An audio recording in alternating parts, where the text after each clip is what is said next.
Fala pessoal, muito prazer tê-los aqui, sejam muito bem-vindos a mais um podcast de atualidades do Coruja Sábia.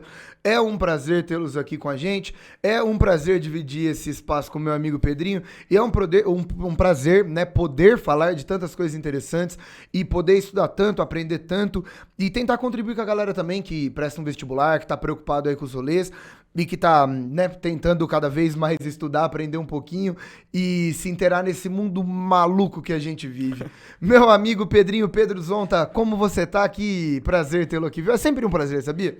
É inenarrável, né? Eu acho que é. É uma coisa assim... Pra mim é. É até difícil colocar no papel. Eu não conseguiria. Falar assim, que sentimento você tem? Não sei. Às vezes eu não sinto verdade na sua fala. Engraçado isso. Porque tá inteiro coberto de verdade. De novo, não senti verdade. Como é que você tá, Gigolito? Tudo bem, cara? Tô bem, tô super bem. Tamo aí em julho, né? Agora um mês, teoricamente, de férias e tal, mas a gente continua firme e forte aí. Eu imagino que tem vestibulando que tá firme e forte aí também, que não para, né? Então, legal que a gente continua aqui, legal que a gente tem muita coisa pra falar e muitos assuntos pela frente ainda, certo? E acho que é bom a gente até falar, em julho a gente não vai parar, é isso. Ah, não para. Em julho a gente não para. A gente nunca para, cara. É isso, nunca para. Eu acho que o negócio é esse, a gente nunca para. Esse é o nosso segredo. Esse é o nosso segredo do olho travando aqui, né? Do burnout. Essa coisa da gente piscando sem parar tem a ver com isso. Pedrinho, vamos lá então, cara. Assunto tranquilo ou nada tranquilo? Cara, nada tranquilo. Nada tranquilo. Nada tranquilo. Bom, é até meio triste, né? Porque a gente combinou esse assunto assim que a gente acabou a nossa última gravação. E entre a nossa última gravação e a gravação desse episódio aconteceu um outro atentado, né? A gente ia falar sobre o problema das armas nos Estados Unidos. E anteontem, na véspera, basicamente aconteceu um atentado nos Estados Unidos mais uma vez. Todo episódio que a gente grava, a gente pega uma notícia pra ser referência. E já tinha uma notícia de referência, a gente acabou de mudar porque teve outro atentado, né? Sim, muito grave. E aí a notícia, tiros em desfile de 4 de julho deixam ao menos 6 mortos nos Estados Unidos. Festejos foram cancelados em Highland Park, subúrbio abastado de Chicago. 24 pessoas foram hospitalizadas. Essa é a notícia. É isso aí. E no 4 de julho, né? Exato. E no 4 de é julho. O feriado da Independência. Da Independência, nas movimentações de festejar, né, o feriado da Independência nos arredores de Chicago. No alto de um prédio comercial apareceu um cara com um rifle e ele começou a atirar. O assustador é que 25 pessoas foram atingidas. É muita gente. Muita gente. 6 pessoas morreram. Imagina-se que o resto tá fora de risco, então a gente não deve ter uma nova vítima. Pode acontecer, mas se acontecer, pode ser 1 ou 2 pessoas a mais, mas no mínimo 6 pessoas morreram nesse atentado. E mais um, né? Mais um, Pedro. Sim. Isso que você falou, essa notícia poderia ser muitas outras notícias. Nesse ano. No nosso estudo, a gente sempre faz um super estudo antes de gravar. E aí eu fui ver, eu falei, atentado no final de semana nos Estados Unidos. Apareceu, os Estados Unidos teve 12 atentados no final de semana. Então, é muito sério. O Biden deu um discurso falando que a gente está lidando com um discurso de saúde pública. Sim. De saúde. Então, falar de atentados à arma de fogo nos Estados Unidos é falar de saúde pública. Esse é um episódio sobre saúde pública, sobre pessoas com acesso à arma de fogo que fazem atentados contra outras pessoas. E o pior de tudo, a gente vai falar contra si mesmo muitas vezes, né? Então, Pedro, acho que tudo isso se resume nessa nossa primeira brincadeira sobre...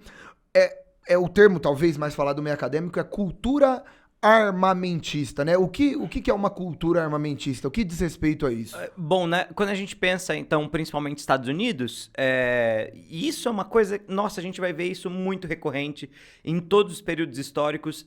Sempre existiu nos Estados Unidos uma valorização muito grande da ideia da arma como elemento da defesa e da ideia da arma como elemento fundamental da liberdade do indivíduo, assim. E a gente vai já falar um pouco sobre as questões históricas da formação desse processo. Mas quando a gente pensa numa cultura essencialmente armamentista, a gente está pensando em um elemento de identificação de um povo, quase fiz um acidente aqui, do elemento de uma identificação de um povo, um elemento cultural, que está diretamente atrelado à questão das armas. Então, se você olhar desenho, se você olhar filme, se você olhar as representações culturais dessa nação, se você olhar música, se você olhar cinema, se você olhar dança, se você olhar uma série de coisas nos Estados Unidos, toda essa coisa vai ter, num dos seus elementos, em alguma das suas representações, a arma como elemento central, assim. E é claro que quando a gente pensa no nossa própria sociedade, ou quando a gente pensa em história brasileira, em alguns momentos a gente teve momentos em que isso foi mais forte, momentos em que isso foi mais fraco. Na história dos Estados Unidos, isso parece muito ser uma espécie de constante. Da colônia até os tempos atuais, a presença da arma dentro da sociedade, ou esse elemento, arma na sociedade, é um elemento fundamental, assim. Essa é a ideia. Quando a gente pensa nessa cultura, esse destaque sempre é muito grande que a arma tem. Óbvio, isso claramente tem raízes históricas, que a gente vai falar logo menos, mas essa é a situação quando a gente olha para os Estados Unidos hoje, assim, principalmente. Muito louco, né? Muito. Eu acho louco porque quando a gente fala de cultura armamentista, não diz respeito simplesmente a um processo então econômico, nem de segurança pública. Não. Diz respeito à mentalidade associada à arma de fogo, né? A uma cultura mesmo, a símbolos, a grupos, a ideia, a representações, a defesas, a aspectos cotidianos relacionados à arma de fogo, né? Sim. Se a gente for pensar a cultura estritamente como essa ideia do elemento de identificação, muitos cidadãos dos Estados Unidos se identificam nisso. E aí é até interessante, porque quando a gente pensa no tempo que a gente vive, em que os grupos que se identificam com símbolos estão cada vez mais próximos através da internet, a internet reforça esses elementos. Então, se você jogar no Google, jogar no YouTube e procurar qualquer modelo de arma, em qualquer lugar dos Estados Unidos você vai ver qualquer pessoa disparando qualquer tipo de modelo de arma em qualquer momento, assim. Brincadeira perigosa, né? Cara, sim. né? Principalmente quando a gente pensa assim, cara, o que vem daí, sabe? Tipo, é legal, o cara faz pay e aí consegue derrubar um alvinho, sabe? Mas, entende? O que isso gera, com exato, certeza. exato. Cara, levantei uns dados aqui, a gente falando sobre isso. O Gun Violence Archive, nos Estados Unidos, determina que existe um perfil de defensores de porte de arma que diz respeito a homens... porte e utilização, né? Tem as duas coisas, né? Eles falam sobre o direito de ter a arma, sobre o direito de utilizar a arma, né? São homens brancos, no geral, está aí tava falando até numa idade adulta de 30, 40, 50 anos, né? Tem essa ideia. E conservadores cristãos. Então, está diretamente... Isso é um dado interessante, Tem um monte de representação de Jesus segurando a arma por aí, né? Jesus usava muito, né? Era a cara dele. Cara, né? então o grupo mais associado a isso, grupos conservadores cristãos de homens brancos, então é o grupo mais associado. Os Estados Unidos tem 400 milhões de armas de fogo. E, gente, tudo em média, óbvio, né? Sim. É o país que mais tem arma de fogo por habitante. Os Estados Unidos, esse dado eu li bastante, eu até gravei. Os Estados Unidos, ele tem 120 armas de fogo, em média, para cada habitante. Em média? Em média. Não, para cada 100 habitantes. Agora eu falei certo. 1.2 para cada habitante. Agora tá certo. Que susto. Foi. 120 armas para cada 100 habitantes. Essa é a linha. O segundo país que mais tem é o Iêmen, que tá numa guerra civil faz 1 milhão de anos e é uma loucura e tá numa situação absurda. 52 armas para cada 100 habitantes. O segundo lugar é as ilhas, né? As Falklands, são inglesas. Mas é impressionante que nas Malvinas, primeiro, não é um país, né, autônomo e são 63 armas para cada 100 habitantes. Então, perdão, o Iêmen é o... Iêmen é o segundo. As Malvinas é mais, só que não é um território autônomo, entendeu? Entendi. Então, oficialmente, país, segundo é o Iêmen. Entendi. Mas Malvinas, sendo considerado a parte aí, 63 para cada 100 habitantes, ou seja... Mesmo considerando as Malvinas, que não é um estado autônomo, ou considerando o Iêmen, que é um estado autônomo e é oficialmente o segundo, os Estados Unidos têm mais que o dobro do segundo. Logo, é disparadamente o lugar no mundo com mais números de armas de fogo. Sim. 400 milhões de armas de fogo, dando 120 armas para cada 100 mil habitantes. Para cada 100 habitantes. Falando tudo errado hoje, né? Outra coisa, pegando no ano passado, que foi um ano inteiro, o ano de 2021, pensando em mortes causadas por armas de fogo, para além de questões legais e questões policiais e tal, de atentados, de problemas, foram 19 mil homicídios. E aí vem o problema. Aí todo mundo fala, meu Deus, muito atentado, muito sério e muito homicídio. O maior problema, 25 mil suicídios. Então hoje, os atentados, a galera fala que é o maior problema por conta da mídia. e por conta do que isso gera e por conta do horror que é algo público. Mas a grande preocupação de arma de fogo tá até mais no suicídio do que no homicídio. Caramba, e aí se você soma as duas, aí sim você tem um problema, Cara, um problema de saúde pública. Quase 50 mil mortes relacionadas a porte de arma de fogo de forma não legalizada. Não tô falando de conflito. Não usada pelo Estado, coisa parecida. Polícia contra criminosos, nada disso. Sim. Então, diz respeito a uma situação delicada, né? Completamente. Delicada. Pedro, eu acho que a gente tem que fazer agora um retorno para entender a história desse processo e para entender da onde que vem essa situação, né? Eu acho que é importante. Perfeito. O histórico aqui vai ser uma parte importante, né? Perfeito Então demais. vamos passar de bloco aí, Bora vamos lá. pra uma vinhetinha da hora? Bora lá pra então nossa manda vinhetinha. pra nós uma vinhetinha aí. Bom, Pedro, a gente consegue encontrar raízes nisso? Na colonização, na independência, a gente consegue encontrar essas lógicas armamentistas num processo muito anterior a hoje, Cara, né? eu li uma frase muito doida, que a hora que eu te falar essa frase, você vai falar, caramba, que frase. Que é a seguinte: nos Estados Unidos, a arma pode ser vista como um instrumento de expansão pro oeste. E aí, é isso. E aí, respira fundo. Essa é a coisa. Então, pensa o seguinte. Logo, a arma é um dos instrumentos mais importantes da história dos Estados Unidos, né? Quando a gente pensa na formação da nacionalidade estadunidense, a marcha pro oeste é talvez o elemento mais fundamental, né? É o que vai se identificar nos Estados Unidos. A ideia de destino manifesto, a ideia de que os Estados Unidos é uma grande nação porque Deus assim escolheu. E o caminho da conquista pro oeste é o caminho natural da expansão das 13 colônias. E aí vamos lembrar, né? Os Estados Unidos originalmente são só a costa leste da América do Norte, só a costa leste do que é os Estados Unidos hoje, e ele tem uma tendência a se espalhar da costa leste para a costa oeste. Esse elemento de expansão é a base do espírito dos Estados Unidos. Então, pós-independência, isso vai se fortalecer, e o instrumento principal dessa expansão são as armas de fogo. Então, quando se pensa em uma cultura armamentista, quando se pensa em propaganda, quando se pensa desde o momento em que os Estados Unidos estão vinculados com arma, o momento da colonização, os Estados Unidos estão diretamente atrelados com armas, ponto, acabou.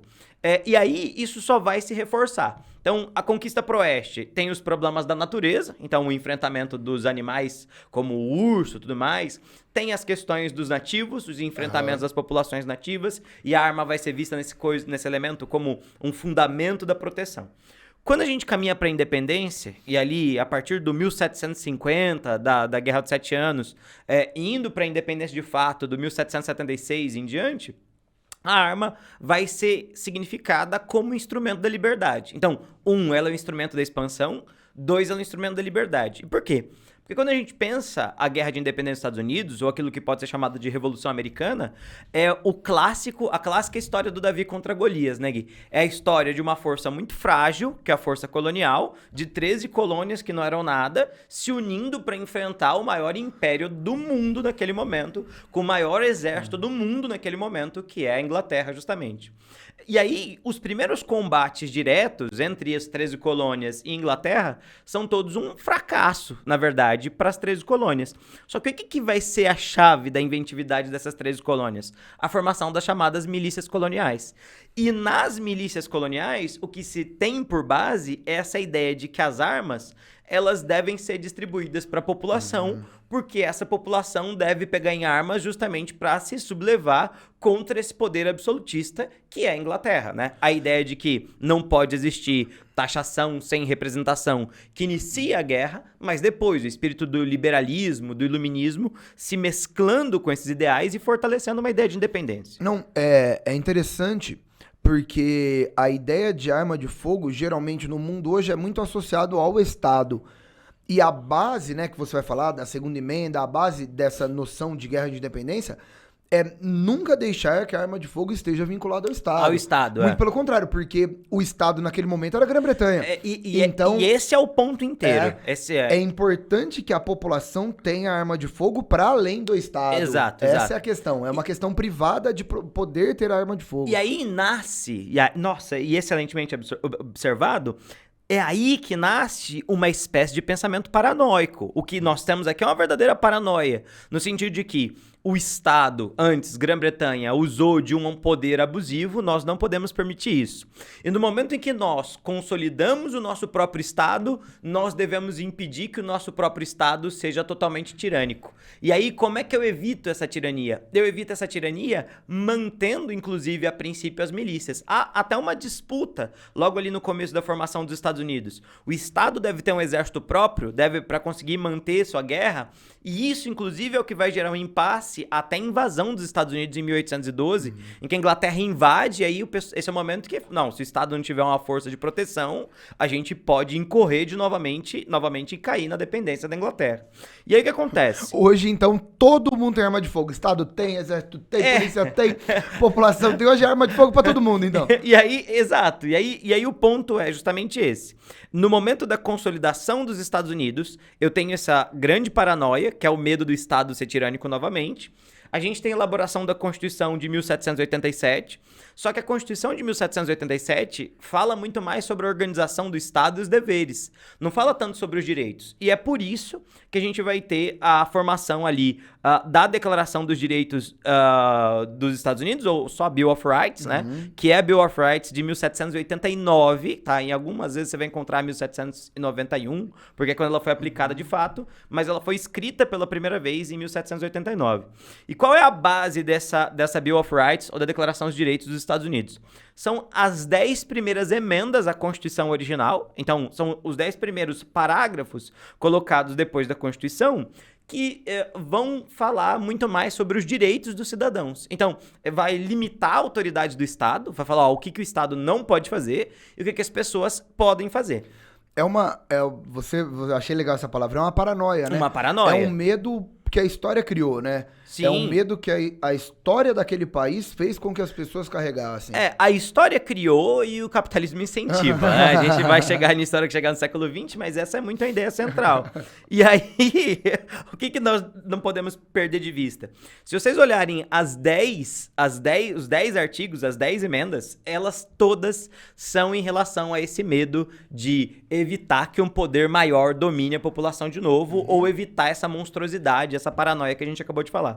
E isso não deixa de ser muito interessante, porque a gente já conversou bastante sobre isso e vale muito para a história do Brasil, para o constitucionalismo brasileiro. No geral, quando se elabora uma Constituição, o que você está tentando evitar é que os erros do passado se repitam, né? Então, por exemplo, lá na Constituição de 88, qual que é a grande característica? Tentar impedir o aparecimento de uma ditadura. Então, você detalha coisa por coisa, por coisa, por coisa, por coisa. Nos Estados Unidos de 1791, da Declaração dos Direitos, eu estou tentando impedir a formação desse poder abusivo novamente. E aí, na segunda emenda que entra o direito à legítima defesa e, junto com o direito da legítima defesa, o direito dos cidadãos portarem arma. É isso, tá? Então, a gente tá pensando assim, ó, tem 10 direitos fundamentais do cidadão estadunidense. O primeiro é a liberdade religiosa, a liberdade de expressão. Então, você pode ter a religião que quiser e pode falar o que quiser dentro da sua liberdade. E o segundo direito fundamental é a ideia de que você pode portar armas. Sabe? Já é o segundo, né? Tinha uma brincadeira muito legal, né? Uma muito curiosa, que eu lembro da faculdade, não lembro quem disse isso, mas que era muito possível estudar a história dos Estados Unidos pelas suas emendas e o que eles consideravam importantes. Então, a ideia da legítima defesa é a segunda emenda, mais a garantia de liberdade para todos os indivíduos é só a 13ª, né? Exatamente. Então, esse é meio o cenário do momento da independência. Quando a gente entra para o século XIX, vão aparecer sérias discussões em relação a essa questão da arma, mas desde o momento da independência, da discussão da independência, da discussão da criação da Constituição, da organização do primeiro sistema de partidos, as armas reinam em absoluto. Depois da Guerra Civil, e na Guerra Civil a gente vai ter um elemento fundamental, né, que é o assassinato do presidente Abraham Lincoln. Aí, com esse assassinato, começa a se discutir a regulação em relação aos armamentos. Só que o que é interessante?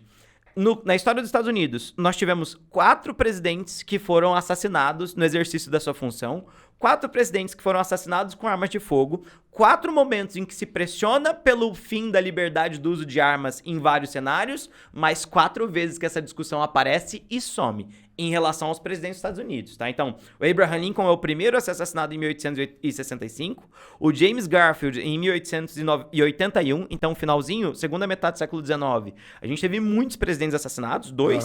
O William McKinley foi bem no comecinho do 1901, e o Kennedy em 1963, todos esses momentos de grande discussão nacional. Mas o século XX, né, Gui, também tem discussões muito curiosas acerca disso. Muito, muito delicado, né? Eu li hoje, inclusive, no assassinato do Garfield, tem o papel do jornalismo muito grande, muita charge, e a galera publicando muita coisa e falando muita coisa. Eu acho que foi quando a questão armamentista chegou no auge. E aí, Pedro, só jogando pra você de novo, foi criado um projeto de defesa contrário a isso, né? Isso é importante. National Rifle Association. A NRA. famosíssima NRA. Em inglês, NRA. NRA é talvez hoje a base mais importante de defesa do porte de arma, da questão de arma. Hoje a sede desses caras é um negócio gigante, né? O museu é gigante. Então, nasceu como simplesmente um grupo de homens que defendia o porte e a utilização de arma de fogo por civis. E hoje é uma das instituições mais poderosas dos Estados Unidos inteiro, né? De 1871. E hoje tá firme e forte aí, atuando no sentido jurídico em qualquer base de tentativa de controlar arma de fogo, não é isso? Isso é muito interessante, porque é uma coisa diferente da estrutura política estadunidense em relação à política brasileira, por exemplo, né? Nos Estados Unidos, lobby é uma coisa muito presente na política. E, cara, desculpa, joguei pra você e agora não, eu tô te interrompendo, né? Toma a bola de novo. Não, mas é um negócio interessante. Lobby é uma coisa que tem um significado diferente. Outra coisa, milícia. Tem um significado diferente. A ideia de milícia é a ideia totalmente associada ao cidadão poder ter a sua arma de fogo e poder fazer a sua própria defesa. Então, quando você tem a noção de milícia nos Estados Unidos, o direito a formar uma milícia é fundamental. Ele tá na segunda emenda. Exato. Ou fala no Brasil de milícia, a gente vai entrar em outra discussão. Uma outra coisa aqui, que é diferente nos Estados Unidos é falar liberal, né? Falar nos Estados Unidos liberal seria falar esquerda no Brasil. Lá nos Estados Unidos, os liberais, liberals, eles são contra essa liberdade em relação ao uso de armas, inclusive. Exemplo, são a favor da maior restrição estatal. O conceito de liberalismo na América Latina é muito diferente. Muito diferente. Né? A gente entra nisso aí também. Mas voltando então para a NRA. O que é essa ideia de lobby que estava falando com vocês? São empresas ou são pessoas, associações, sociedade civil que financiam candidatos abertamente. Então, o dinheiro que vai para as campanhas são dinheiro que vem diretamente dessas pessoas. E o que é muito importante a gente lembrar nos Estados Unidos? Que o sistema de eleição não vale só para eleição do executivo e do legislativo. Lá vale para o judiciário também. Então, quando você vê um xerife de polícia, que é famoso nas séries e tal... Com estrelinha, né? O xerife não é um cara que passou num concurso público e ele é xerife. Ele foi apontado através de uma eleição para ser xerife. O promotor, ele não é um promotor porque ele passou num concurso público e ele é promotor de justiça. Não, porque ele foi eleito entre os advogados para ser o promotor de cidade. Um juiz não é muito famoso nos Estados Unidos, e você vai ver muito isso no Instagram, os juízes que estão gravando a sessão e que ele faz a justiça na hora e que ele recebe dinheiro, não sei o quê, porque juiz não é um cargo público, ele é eleito para aquilo, tirando os da Suprema Corte, da Justiça Estadual. Mas a ideia é, ele é eleito para isso. Então, eles sempre se filmam porque isso faz com que eles se fortaleçam. E a galera do NRA, essa galera das armas, põe dinheiro no sistema judiciário, põe dinheiro no legislativo, põe dinheiro no executivo, para que nunca sejam eleitos candidatos que falam sobre o controle das armas, pelo menos não com a tutela deles, e para pressionar os candidatos que foram eleitos com o capital deles a não tomarem medidas contra as armas. E aí qual que é a questão? A questão é que a NRA não financia democratas, não financia republicanos, financia democratas e republicanos. E aí a gente tem uma situação completa em que essas figuras políticas dependem desse dinheiro para conseguirem ser eleitas, né? E essas pessoas nunca vão agir a favor daquilo que é melhor da nação, para a nação. Perfeito. Entende? Cara, esse é o papel do lobby e esse é o papel da NRA. E é por isso, e essa talvez seja a base principal do que eu tenho para falar hoje aqui, que a galera não consegue aplicar medidas legislativas, medidas de leis para controlar o acesso ao porte de arma, ou para controlar a utilização, ou para diminuir, porque a lei não consegue ser aprovada, e quando a lei é aprovada, existem casos específicos que geram julgamento, vai para o judiciário, tipo, a lei é aprovada, aí alguém usou, então vai ser preso. Aí entra na questão jurídico, cara, e esse cara não é julgado, ele não é considerado culpado. Então hoje tem lei? Tem. Mas mesmo com a lei, quando acontece alguém que vai infringir essa lei e isso entra na justiça, vira um caso midiático gigante, e aí conseguem derrubar a lei para aquele caso. E nessa questão federalista dos Estados Unidos, os estados vão derrubando as leis, né? Vão derrubando as leis. Principalmente os estados mais conservadores, né? Exatamente. E aí, uma coisa interessante, em Estados Unidos, liberals, né, são esses, né, são mais pró-esquerda, conservadores são esses mais pró-direita, tá? Que tá bem associado à lógica do partido hoje republicano, né? Sim, é. Hoje, cara, que a gente falou na semana passada nas notícias, né? Que acabou de ter o processo de que o Estado não mais dá o direito ao aborto, né? Foi a medida do partido republicano. Então, hoje o Estado mais contrário ao aborto também é o partido mais contrário ao aborto também é o partido mais a favor da posse da arma de fogo, que é a galera republicana, beleza? Bom, vamos lá. 2 momentos importantes, agora sendo bem decorebão, assim, bem factídico e bem pontual, que eu acho que é legal pra gente pensar em leis. 2 momentos, tenho elas anotadas bonitinho aqui, 2 momentos significativos de leis que tentam controlar essa situação de arma de fogo nos Estados Unidos. Primeiro caso, 1934, a Lei Nacional de Armas de Fogo, NFA, qual que foi o contexto? Em 1934, pós-lei seca, né, o período de proibição, e auge da atividade de gangster, de máfia, de atividades ilegais, de grupos, né, criminosos que atuam com contrabando, que atuam com a questão de droga, com bebida alcoólica, com muita criminalidade, né? Período de Poderoso Chefão mesmo, né? E aí, por conta disso... Exatamente. O de verdade, né? Não o Scarface. Mas auge do problema... Desculpa, que Scarface era o apelido do Al Capone. Desculpa, é que tem um filme chamado Scarface que não é sobre o Al Capone. É isso. Perdão. Tá tudo bem, cara. Não, relaxa. Tá tudo bem. É que eu... E deu tudo certo. Tá tudo bem. E aí, por conta disso, por conta desse fator, auge de índices de criminalidade, de assassinato, de tráfico de drogas e de bebidas e de tudo que você pode imaginar. E aí a gente tem a primeira lei, que vai tentar controlar o acesso a essas armas. E a segunda lei também não é qualquer ano, não. 1968, né? O grande 1968, a gente já falou algumas vezes desse ano fatídico aqui. E aí a gente teve o assassinato de grandes personalidades históricas naquele ano, naquele contexto, tá? E na década de 60 nos Estados Unidos. Então você pensa, cara, no assassinato do Robert Kennedy, senador. Você pensa no Malcolm X, pensa o maior nome da história do movimento negro dos Estados Unidos, Martin Luther King. E pouco tempo antes, no começo da década, do presidente Kennedy, que você falou, né? Sim. John F. Kennedy. Sim. Então, cara, de repente...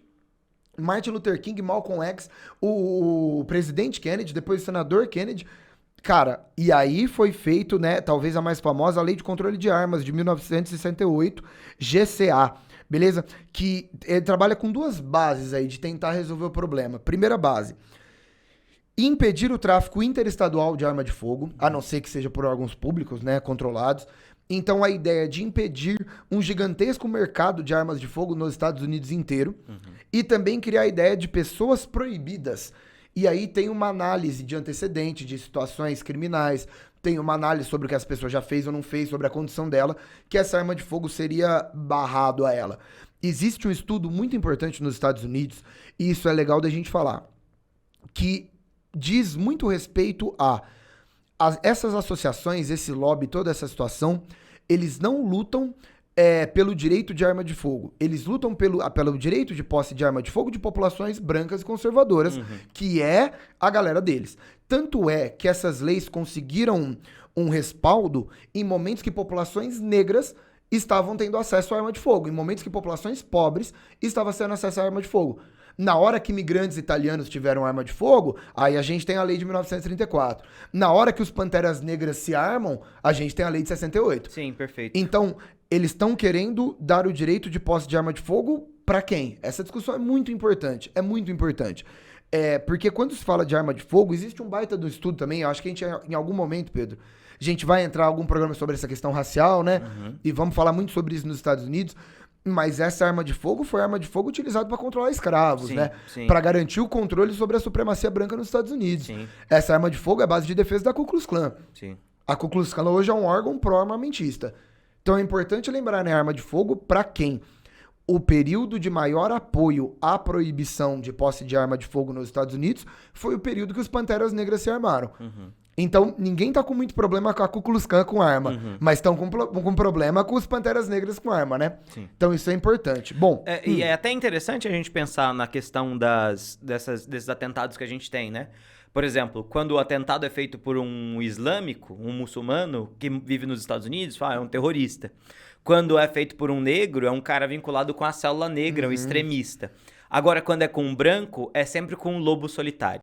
Tem sempre essa ideia. É perturbado, né? É um perturbado. Ele agiu de maneira descoordenada, ele agiu sem estar em contato com ninguém. E isso não é verdade. Isso não é verdade, em absoluto. Essa gente faz par de núcleos. Algumas dessas pessoas transmitem o que eles estão fazendo, né?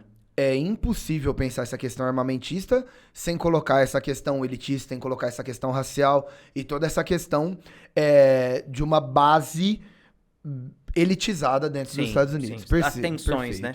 Bom, e só terminando aqui rapidinho, em 1993 foi feita a Lei Brad de prevenção de violência com arma de mão, chamada Lei de Lei Brad, que vai estabelecer o Sistema Nacional de Verificação de Antecedentes. Hoje, muito importante nos Estados Unidos para você ter acesso. Lembrando que antes, em 1981, o presidente Ronald Reagan teve uma tentativa de assassinato também, e isso aí levou a uma questão importante, só que demorou quase 10 anos para assinarem qualquer lei quanto a isso. E, finalizando, no século XXI, em 2013, a ONU fortemente entrou numa questão contra, né, essa posse de arma desarmamentista, né? Sim. E em 2013 foi assinado o Tratado de Armas das Nações Unidas, que prevê que o mundo inteiro entre num processo de desarmamento e políticas públicas voltadas para grandes países do mundo e principalmente os países desenvolvidos. Que ano é isso? É 2013. Na ONU não poderia estar mais errada. Pois é, né?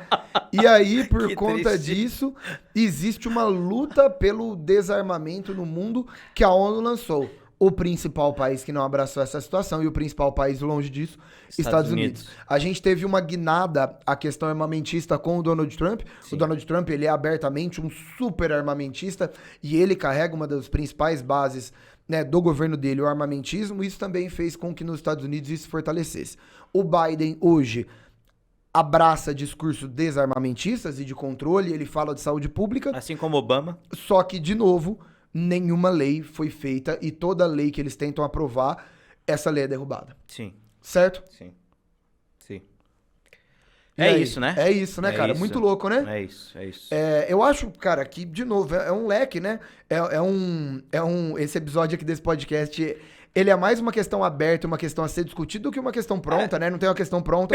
Não tem o que vai acontecer. O que vai acontecer? Perceba como são transversais os assuntos. Porque a gente citou coisas que são lá da colonização, que tem presença até hoje, falou coisas lá da independência que são presentes até hoje, falou de coisas da Guerra Civil que são presentes até hoje, do século XX que são presentes até hoje, e eu insisto, e aí uma coisa que eu não sei, mas que eu disse lá atrás no nosso programa de questão LGBTQIA+, nos Estados Unidos. Parece que é sempre vamos deixar que lá na frente alguém resolve isso, né? E ninguém toma decisão, basicamente, porque tomar uma decisão em qualquer sentido significa uma redução do grupo eleitor ou um problema em relação às bases eleitorais. E nisso a situação fica exatamente como ela continua, né? É isso aí, então. Fechou?